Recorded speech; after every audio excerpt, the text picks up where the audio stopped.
In this episode, we are going to talk about over 20 different ways to market your professional organizing business. Make sure you get your notebook and a pen. You're going to want to take notes on this one. You're listening to the Pro Organizer Studio podcast with Jen Obermeyer. Thank you for joining in.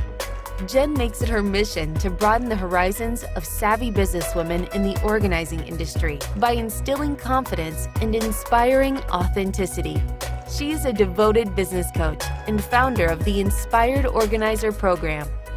Each week, you'll gain new insight into strategies designed specifically for professional organizers. And now, let's get started.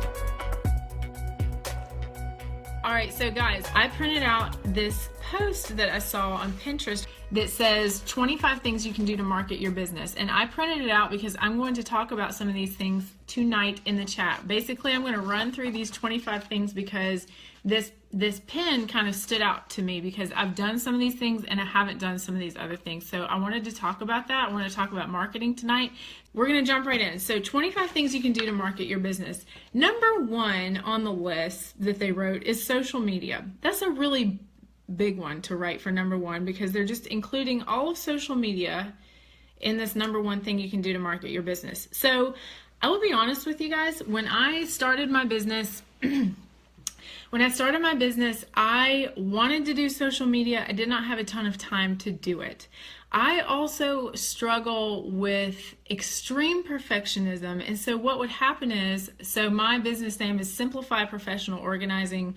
So I started my own Instagram, which I would do at the end of the day after I was organizing for clients, and I would come home and I would try to figure out what to post on Instagram, and I had no idea. And so what I would do is I would post something, and then a day later or 3 days later I would delete it, and then I would post something else, and then I would delete that and post something else. I have this huge problem with getting rid of stuff, like not just my stuff in my house, but I will get rid of stuff on social media if a week later it doesn't feel like the right thing for me. So to be honest with you, I had a huge problem with consistency in. I had a Facebook page, I had Instagram, Snapchat wasn't around back when I started. I would have probably enjoyed Snapchat more because it was a little less formal, like it was a little bit less, like it had to be this perfectly styled feed of pictures. So that's why, as a side note, I think that would be a really great thing for you guys to try if you're interested. But in terms of social media as a whole, I did not ever do consistent social media when I was in really the heart of getting clients and building up my clientele with my business. What I did do, and this is probably further down on this 25 list of things, but what I did do with social media was I did interact with other people's social media. I didn't necessarily build this great like Facebook page or Instagram or Twitter. I mean, Twitter is like my least favorite of all the social media. Now you know. I have done it for this business. I have done it for Pro Organizer Studio somewhat, but it's just not my favorite one. And when I was doing it for my organizing business, I literally was lost. Like I had no idea what to post. So as far as things you can do to market your business, social media, they put it as number one. I didn't do it consistently. That doesn't mean that you guys can't do a great job with it. And in fact, I think it has a lot of potential, but it wasn't for me the way that I got most of my clients. Okay, so number two on the list is host a free training. Record a quick video training, host a webinar, or free call sharing with your expertise. Remember to offer your services at the end for people who need more assistance. Okay, this is also a great idea. It's not something I ever did. I never did this to get clients with my organizing business. If I were gonna do this, what I would do, in my city, there are a couple of like women's business networking groups, and if I were going to really look into hosting a free training and guys, keep this in mind. When I'm talking about 25 things you can do to market your business, I'm talking about things to get real clients, not just to get my name out there or to build visibility. I'm talking about actually getting a paying client. So if I were going to try to get a paying client, I would host a free training with other women business owners. So I would look into groups that had like women's networking or other you know, like a natural kind of fit for something that you're doing. I know a lot of you guys are focusing on organizing for other small businesses or for other entrepreneurs. I think that is a great idea. But the way that you guys could host a free training in order to get more clients is to host a training that is specific to something that you know that they need, like a business organizing, small business organizing, taxes, paperwork, not doing their taxes, but organizing their paperwork so that they are ready for tax season. Okay, number 3 is send notes to past clients. I have absolutely done this. Here's an interesting thing. Here's like a next level tip, okay? I really felt like when I started my business that I needed to have like this fancy stationery that matched my business and looked like really cool. But again, because I was struggling with a lack of time and I really felt like everything needed to be perfect, I kept like overanalyzing like my branding. I kept redoing my website. This is such a time suck after a certain point. I mean, you want it to be good, but after a certain point, you are losing your return on your investment on this. And so one thing that I did when I sent notes to past clients is instead of using something that was perfectly branded to me, I used something that was already perfectly branded, but it was somebody else. So I bought Kate Spade note cards and I was like, boom, I'm done. Like, this makes me look good. It makes me look cute, classy, like everything that Kate Spade looks like, now I look like. And so I went and bought those cards at like this little local stationery shop, sent those to past clients, and it was really cute. It got the job done, and I'm just sharing that. I think that was a really smart move.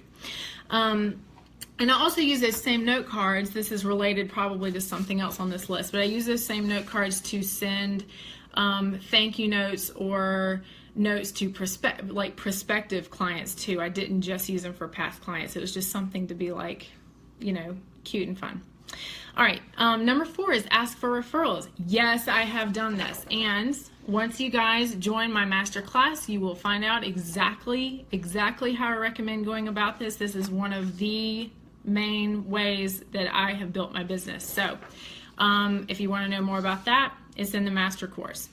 Number 5 is attend a meetup or networking event. Okay, yes, I have done this. What the comment on this list says, these are a gold mine to share your business. Check with local Chamber of Commerce's business groups or business events you can attend and network with others.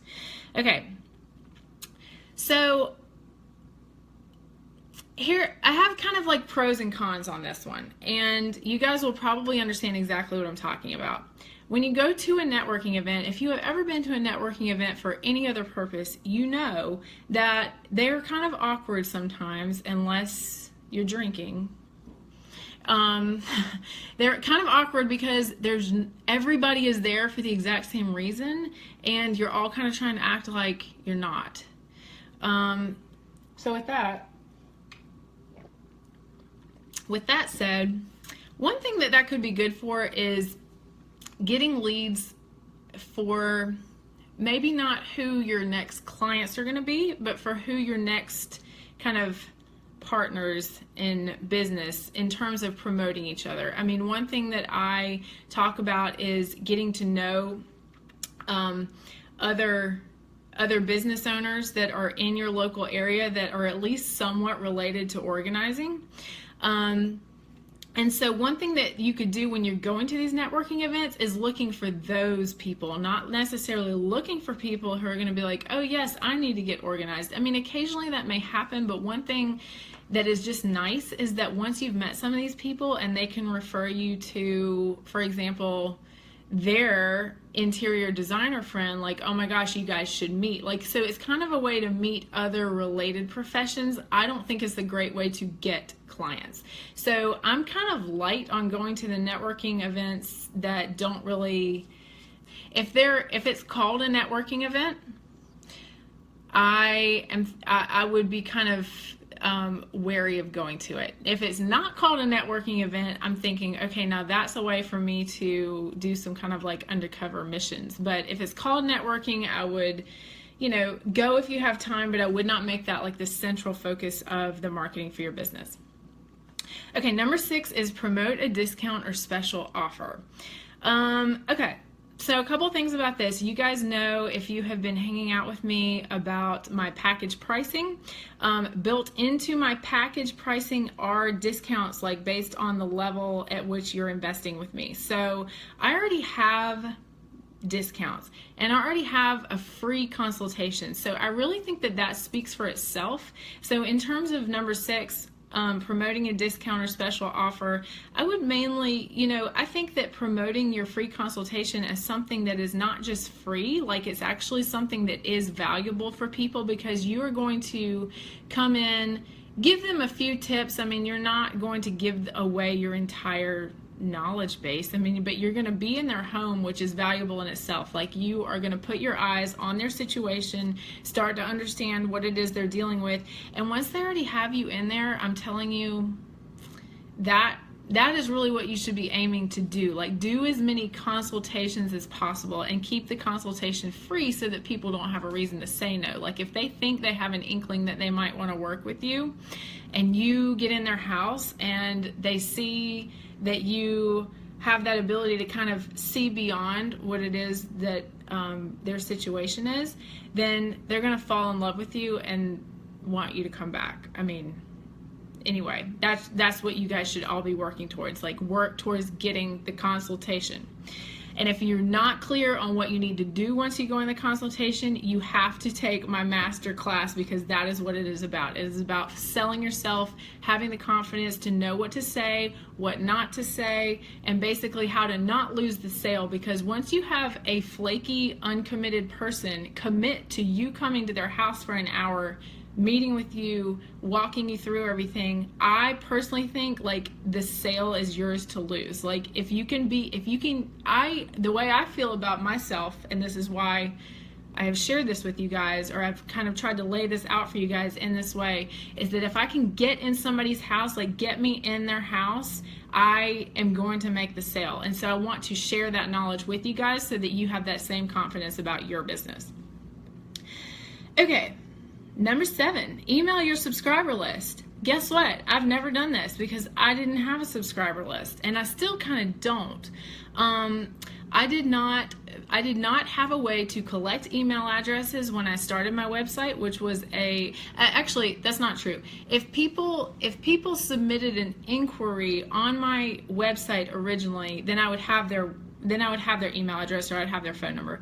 But I didn't have a way to collect people's emails, like just for visiting my website, which there's a lot of information. I mean, if you guys want to know how to do this, like Pinterest, like has a million tips for you, how to build up or promote a freebie so that when people come to your website, that they're going to want to sign up just to get the freebie, and then therefore then you'll have their email address and be able to market to them in the future. It's a brilliant idea, but the amount of information that's out there on that now wasn't something that was immediately, maybe not that it wasn't available, but it wasn't immediately obvious to me when I started my business. So it wasn't something that I started doing on my website at the beginning, and so it's not something that I used to build up my client base.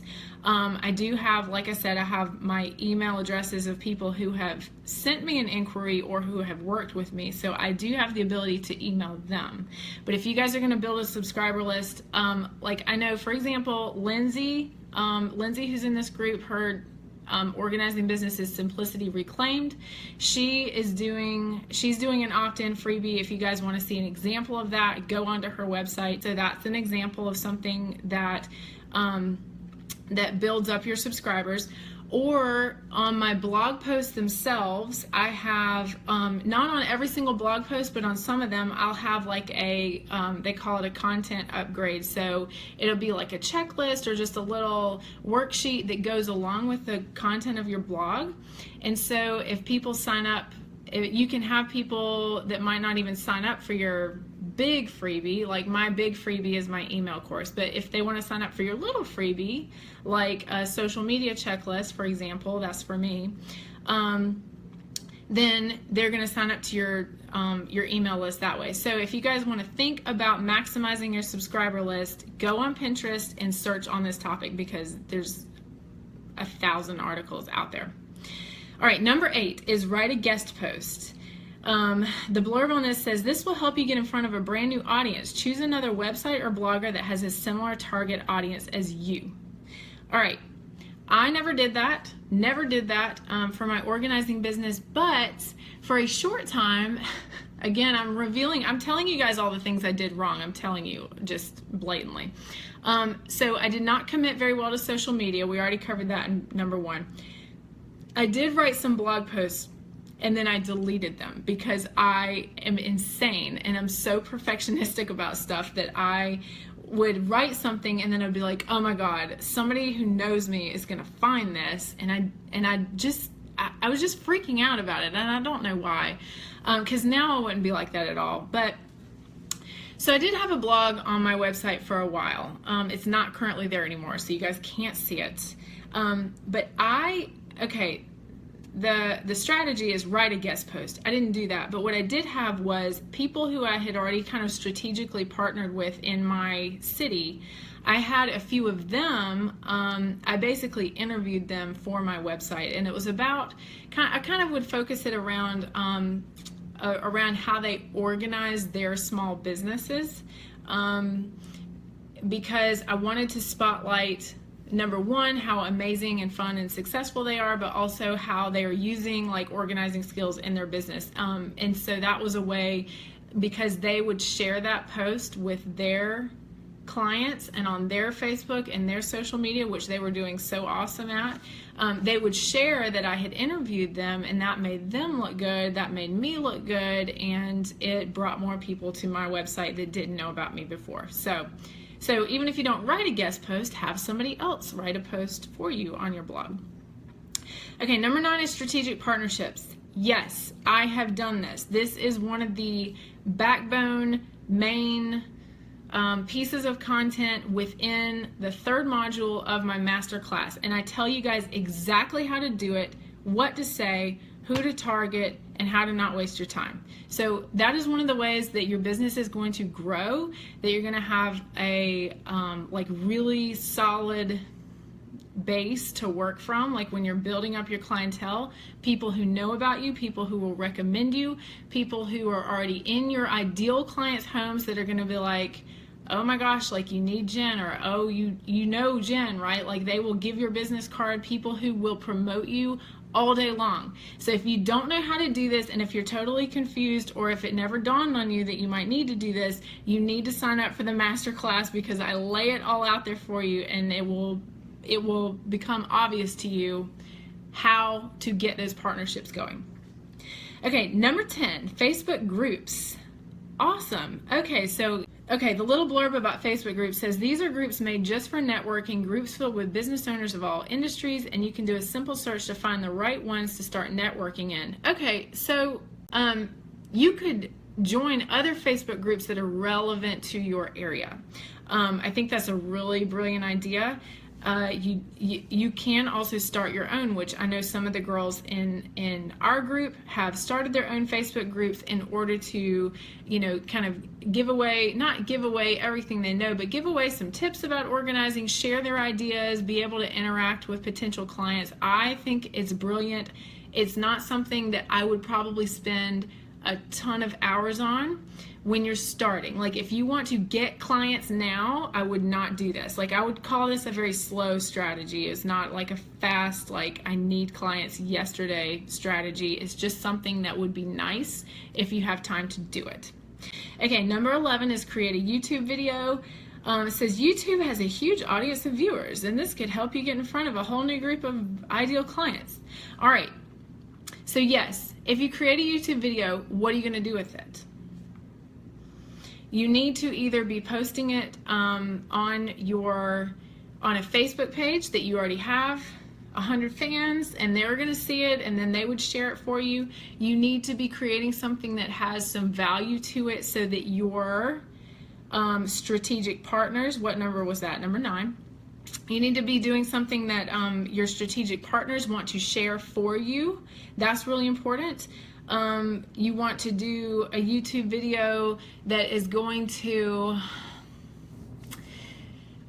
showcase your expertise or otherwise promote something. It needs to showcase your expertise in organizing, but also maybe it would be a lead-in to promote the idea of you doing a live free training. That was in number 2. Because you could point back to your YouTube video and say like, well, so I love talking about this topic. Here's a video I did on it, and you could show that. It doesn't have to be something that is super professional, but something that's shareable, something that is going to make you look good, that you're going to be proud of for a long time. Now, if you're posting YouTube videos just hoping to get local clients, like, you're not likely to get 100,000 views. So you really need to have a strategy for what you're doing with that. But again, it could be something that you aren't expecting to get 100,000 subscribers for, but that you want to be able to share to maybe local TV stations or somebody else that like could use that and say, hey, this person speaks well and presents well, and she seems like she knows what she's talking about. And if you think that you could be using that to get other opportunities, go for it. All right, number 12, speak at local events. That's kind of well, it's sort of similar to number 2 for the host a free training, but it's a little bit different. For speaking at local events, you don't really have to train people on how to organize. You could just sort of speak on your industry or your topic. So again, this is something that if you're comfortable being in front of other people and you're willing to speak at a local event, then you have the opportunity to promote your business. I mean, especially at the end, they're likely to want to get your card or find out more about you, or definitely go to your website. This is something that I have not done either. I know y'all are shocked right now because I seem like I talk a lot, but in real life business, I did not have time for this. This was not one of my I need clients now strategies. This would have been something I would have done if somebody had asked me, first of all, and I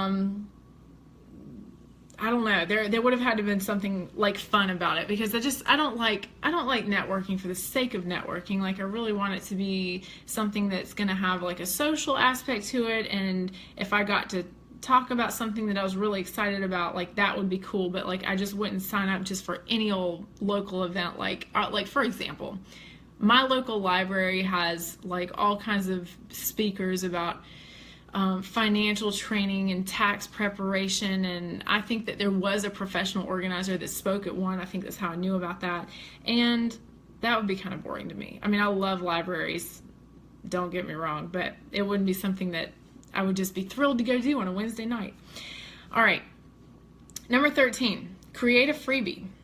So it says, create a high-value resource for your ideal fans that they can opt into your email list for. Checklists, challenges, resource guides, or mini courses. All right, this is also kind of related to one we've already talked about. Email your subscriber list. So this ties into number 7, email your subscriber list. If you create a freebie, you must make sure that you have a way for people to sign up on your email list in order to get the freebie. Otherwise, you're losing the opportunity to get their email address or their contact information or whatever. Now, here's something. Okay, I have literally looked at hundreds of professional organizers' websites, and a lot of what people use as their freebie, like to get your email address or your phone number or whatever, is like your actual contact, like your brochure or your pricing, more information about your business. Like, in order to get more information, I need to take your email address and all this kind of stuff. I personally don't believe in that. I think that you need to post your pricing on your website so that people don't have to give you their email address just to find out how much you cost. Because first of all, I think that's going to end up wasting your time.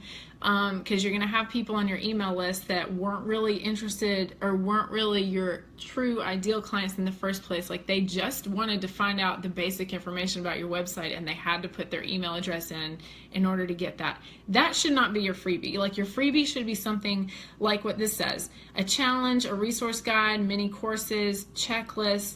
I personally created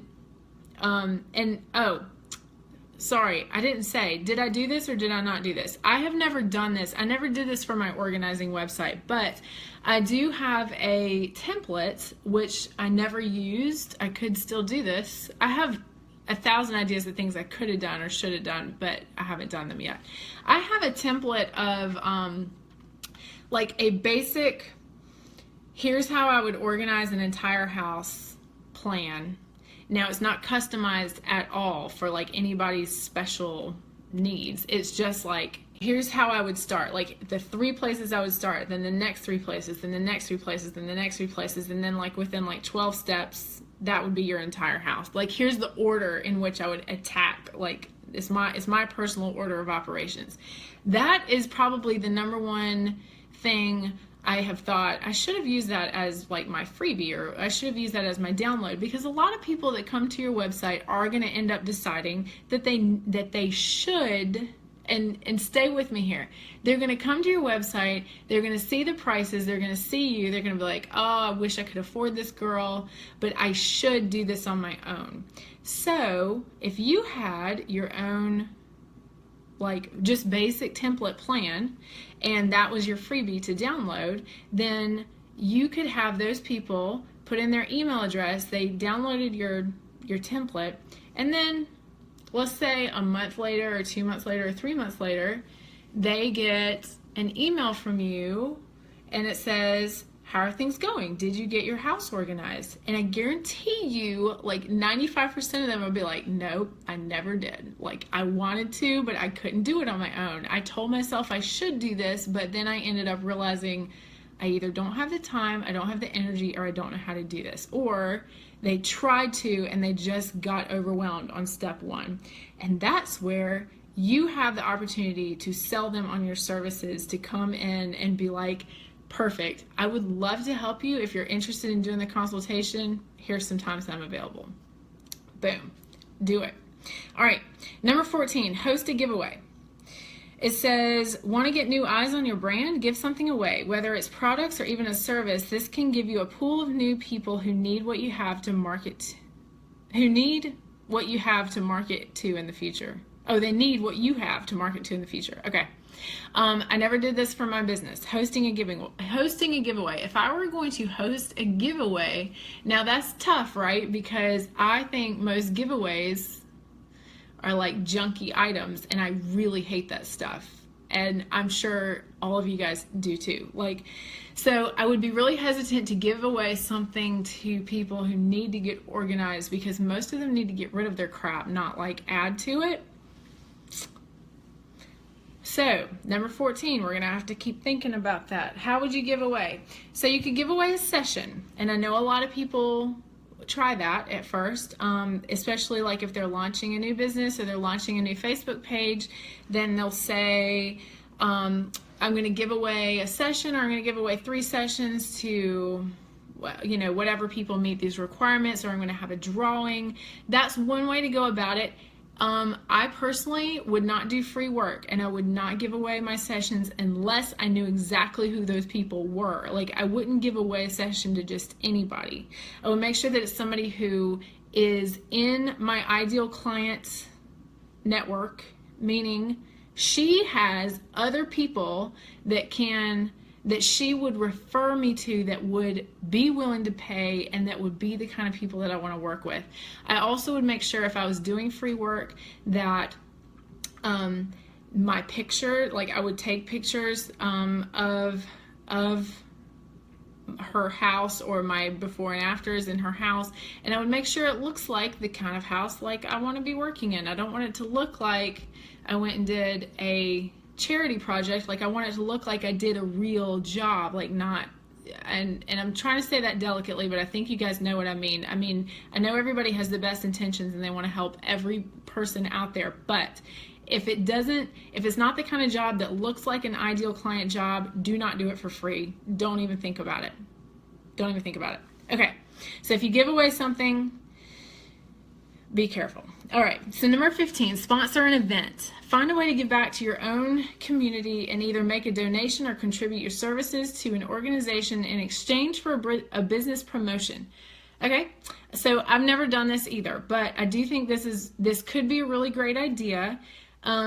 If it's kind of for similar reasons as the last one. If you are giving away, you certainly once you've gotten to the point where your business is profitable, you're making money on a regular basis, and you can afford to be a donor for a local charity or organization, like, I would be thrilled for you guys to do that. And I think that's a wonderful way to put your name on something and to give back to a cause that you believe in. But in terms of like sponsoring, this is what this made me think of. It made me think of going to a charity gala where there's like a silent auction, and like a lot of people will give away their services, or they'll include their services as part of the auction. So I'll just speak on that here. I have heard some good and bad stories about this. Like, either it could be good, but you want to just be careful because you don't know. You're basically contracting, or more or less promising, that you're going to go and spend a package of some amount of time with somebody who has won your auction, and you don't know who they are. And so it could be, it could be great, it could be wonderful, or it could be not wonderful, and it could be not good for your business. It could end up being a waste of time that you could have spent getting your ideal clients rather than giving your services away to somebody who is never going to refer you to somebody else and who is a pain to work with. All right. Number 17, interview others. Seek out industry influencers and interview them. Chances are good they share your interview with their network and help spread the word about your business. Well, okay, so I said this earlier when I talked about number 8 on write a guest post. So this one, interview others, does not have to be on your blog, but I did do this. I did interview others. This would be industry influencers who shared my interview with their network. I did that on my blog for the time that I had my blog before I deleted my blog. Don't do that. Don't be like me. Leave your content there and let it continue to grow your business for you. I was too nutty. I was too perfectionistic about it, and then I kind of let that go to waste.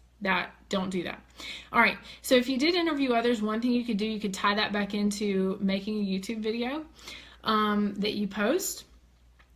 You could do it in person and write it up as like an article.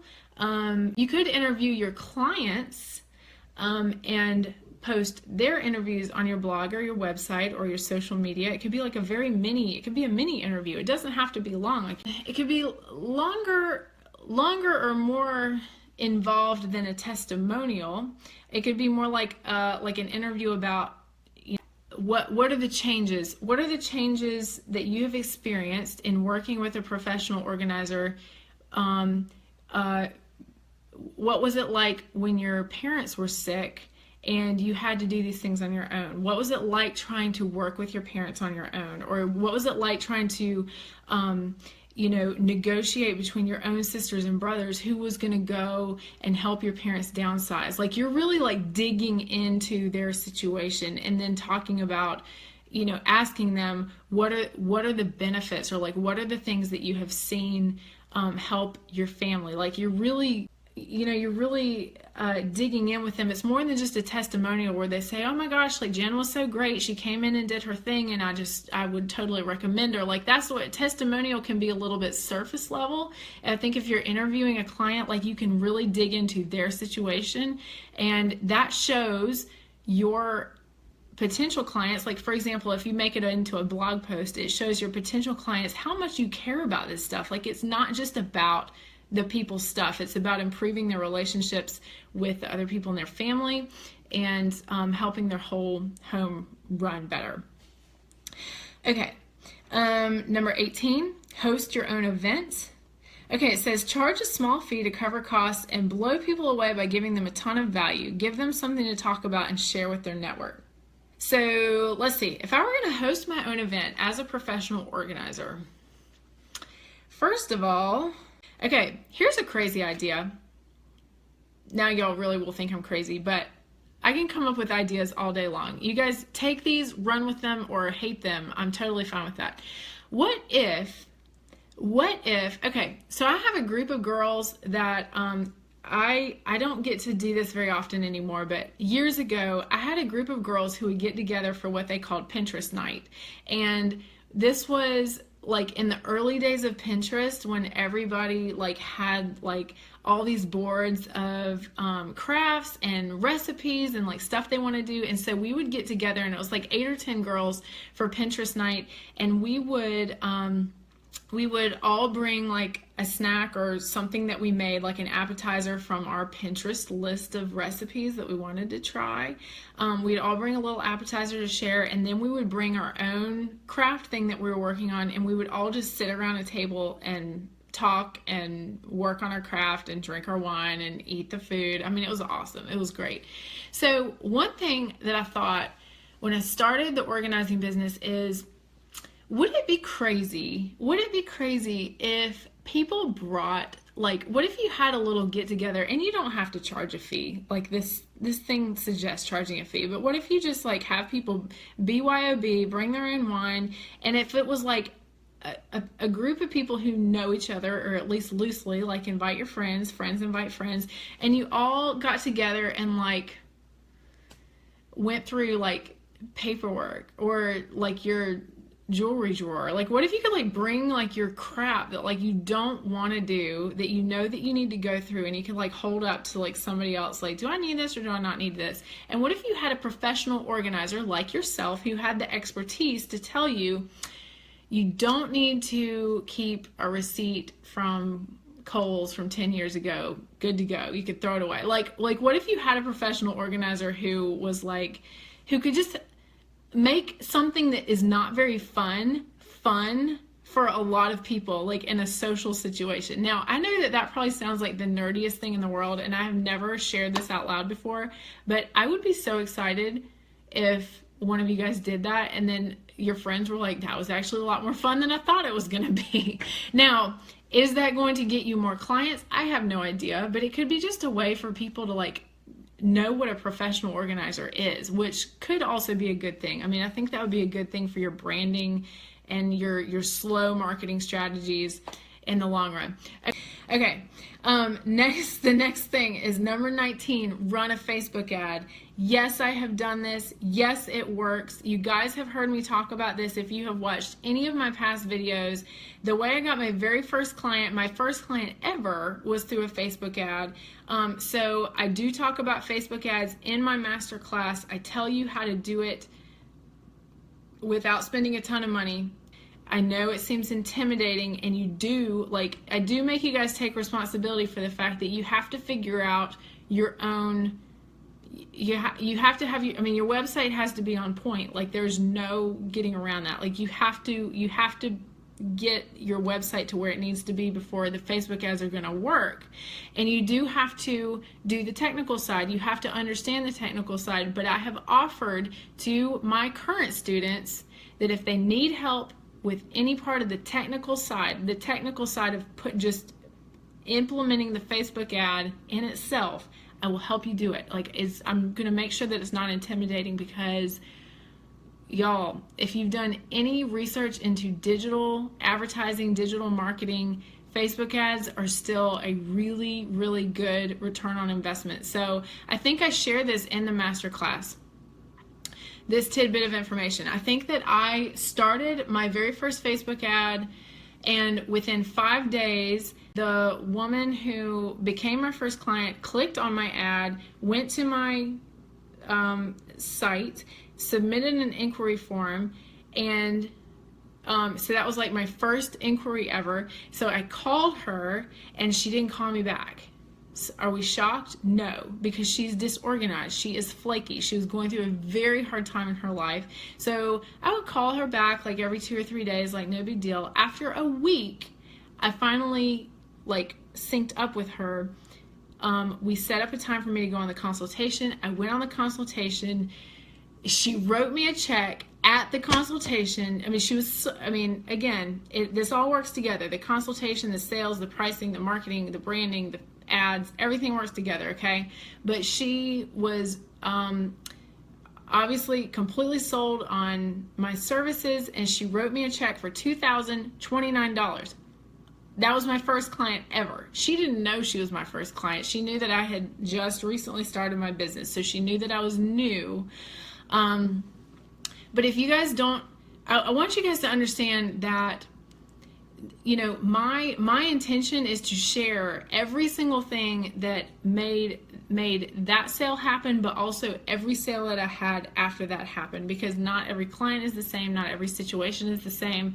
But if you guys want to know, you know, how to get people to write you 4-figure checks instead of like paying you, you know, $30 an hour and getting, you know, having to ask for a check every single time that you go to somebody's house and you have to follow up with them and you have to make sure that they pay you on time. Like, I don't deal with that, and I didn't deal with that from day one. If you want to know how I do that, you need to be in the master class. Like, don't waste your time. Okay. Number 20, host a Twitter chat. No, I have never done this because I don't like Twitter. I know what a Twitter chat is. It says connect with other Twitter users and chat about topics you're experts in. Use a cohesive hashtag and have everyone invite their fans to join. Okay, so if you guys do love Twitter and you want to have a Twitter chat, and if you're a professional organizer, what are you going to talk about? I would suggest that you gear your Twitter chat around seasonal specific topics rather than just general organizing. I think that all of us are really passionate about organizing for like certain reasons, like, you know, it helps you so much with stress and it helps you be able to focus and it just makes your whole life better. But I think that maybe if you're doing something like a Twitter chat, it really needs to be about like a really specific topic. Like, if it's tax season, you're talking about paperwork or files. And if it's Christmas season, you're talking about organizing, you know, how to make the Christmas season less stressful because blah, blah, blah, blah, blah. I mean, you guys got to come up with your own content. But to help you with this, if you're interested in this, I do have a blog post on my blog for Pro Organizer Studio that is about seasonal content. And now it's geared towards if you guys want to blog and you want to have seasonal content for your blog, this is what this post is about, but you could repurpose it into ideas for your next Twitter chat or for your next YouTube video. But it's all organized by month so that you're always working on something that's about to be relevant for the next month. More or less. Like, I mean, you got to look at it and plan your content out. So if you're interested in that, go to my blog or search, just Google Pro Organizer Studio blog content ideas for a year. I mean, that's literally what it's called, yearly blog content ideas for professional organizers. Because I took this, I have this blog post and I just dumped my entire brain into, I mean, this is every idea I've ever had that I put in a notebook. I put it into this post for you guys so that you have like a constant flow of ideas no matter what month it is. Like, it's all organized for you. So you'll love it. So go look that up. All right, number 21 is reach out to local media. Contact local papers and news stations and tell them about your business. See if they will write a feature story on you. Yes, I have done this. Yes, it works. It is so much easier than you think it is. If you are interested, in the master class, I give you actual scripts, emails, things to say, like ways to pitch your local news stations, local magazines. You could use it to do local blogs. If you have somebody local to you that is, you know, just killing it with their blog and you think that would help you, as much as you can be pitching, and people say always be pitching something, like always be pitching somebody, and I have no problem hearing no.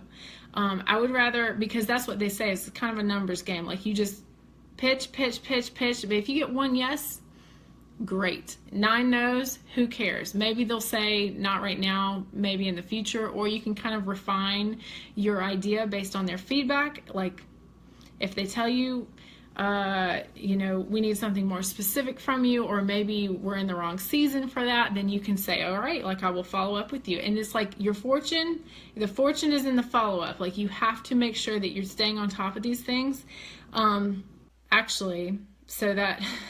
So number 21 is reach out to local media, but also local media will reach you if you're doing the right things, and if your marketing is on point, branding is on point, like you're showing that you are doing like great work in this business. People will reach out to you because they want to hear your opinion, and they want to have you like come be the expert on their news show or on their magazine or what have you.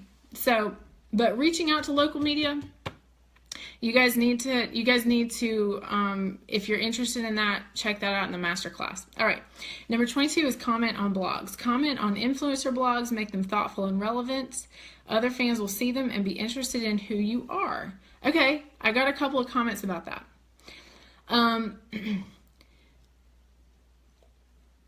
Make sure you're doing that strategically, because it would be very, very easy for you guys to make yourself believe that you're doing work to market your business by reading and commenting on, and we're talking about local blogs, like it's got to be local or it's not going to get you clients. But even if you're doing local blogs, it would be easy for you to fool yourself into thinking I am doing real work and I'm working on my business, but it might not be. Like you have to be, what I would be making sure that you're doing is not just commenting on the blog, and also definitely, and this goes for actually social media as well. Like it's not just about blogs, but it's about if you're following other people's Instagram, if you're following people's Facebook pages, like you need to make sure that if you're engaging with these people, that you're not just, putting a bunch of emojis and saying awesome posts. Like it needs to be thoughtful comments, and it needs to be something that is building your relationship with that person. So to sum this up is just to make sure that when you think about engagement, that you're thinking about building a real life relationship and not just an online relationship. But your online relationship might lead to that real life relationship. But if you're not working towards getting a face-to-face meeting with these people, then I think that you're wasting your time. Because I think that they might appreciate, they would appreciate the fact that you comment on their blog or comment on their social media, but unless you are taking the initiative, and it kind of like takes a little bit of balls, right? Like you need to be the kind of person who, like, you get to know somebody's work through their social media, and then eventually you're just like, I would love to meet you. Like, when can we get together for coffee? Takes a little bit of like confidence in your approach, but it gets easier over time, and I hope you guys understand what I mean by that. Like these people, if they are going to really get to know you, and want to recommend you, in terms of what it is you're doing, you're going into other people's houses, so these people aren't going to recommend just anybody. They want to recommend somebody that they have met in person. So it's not just going to be because you leave comments on their blog. Like just make sure that you're really, really working towards building a real life relationship. Number 24 is Periscope. This new social network is a great way to put your value out in the world. Remember to ask viewers to share with their networks. I don't think Periscope is even a thing anymore. It is, but whenever this list was written, it was obviously a thing.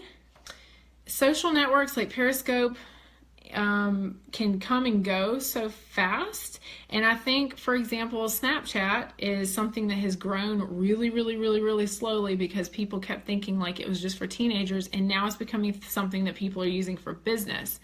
The thing about, so I'm switching over to Snapchat instead of Periscope for just a minute, but we'll come back. Snapchat is let me explain Snapchat for you guys in terms of your overall marketing plan. Like Instagram and Facebook are easy ways for people to find you. Like they don't know you, or you can link to those social media pages from your website.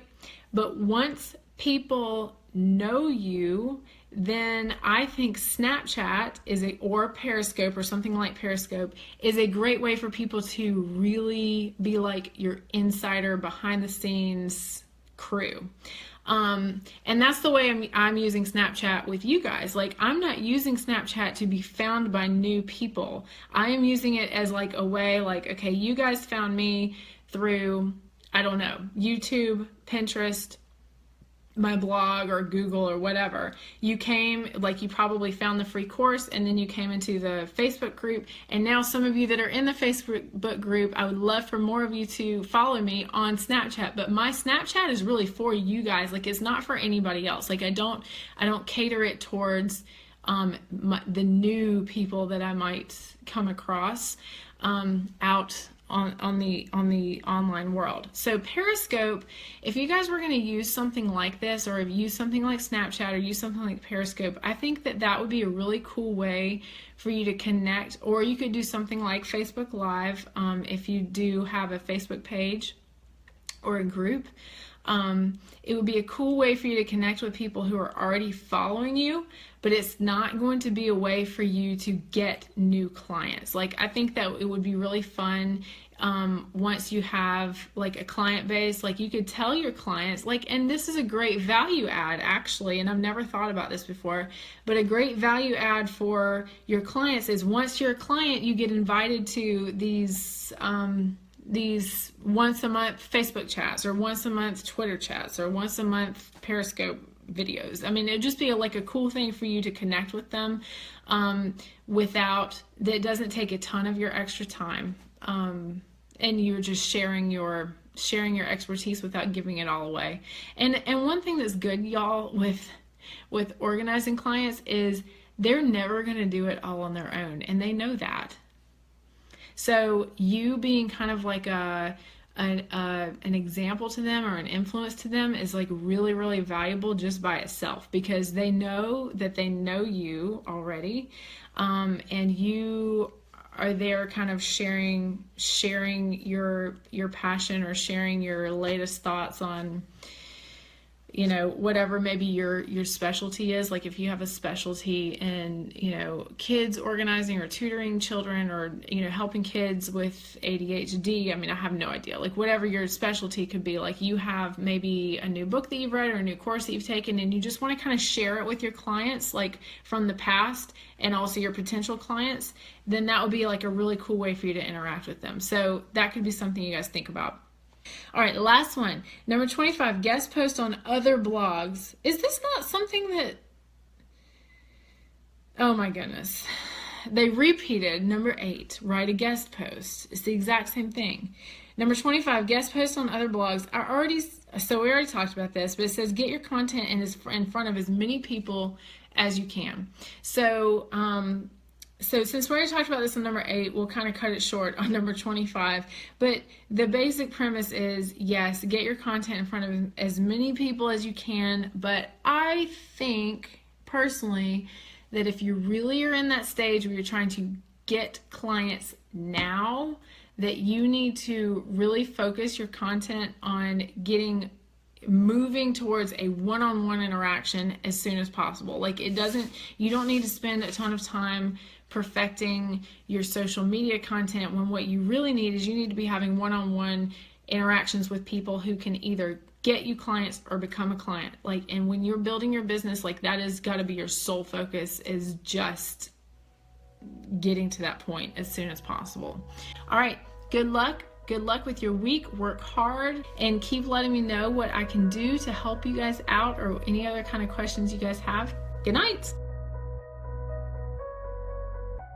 Thank you for listening to the Pro Organizers Studio podcast.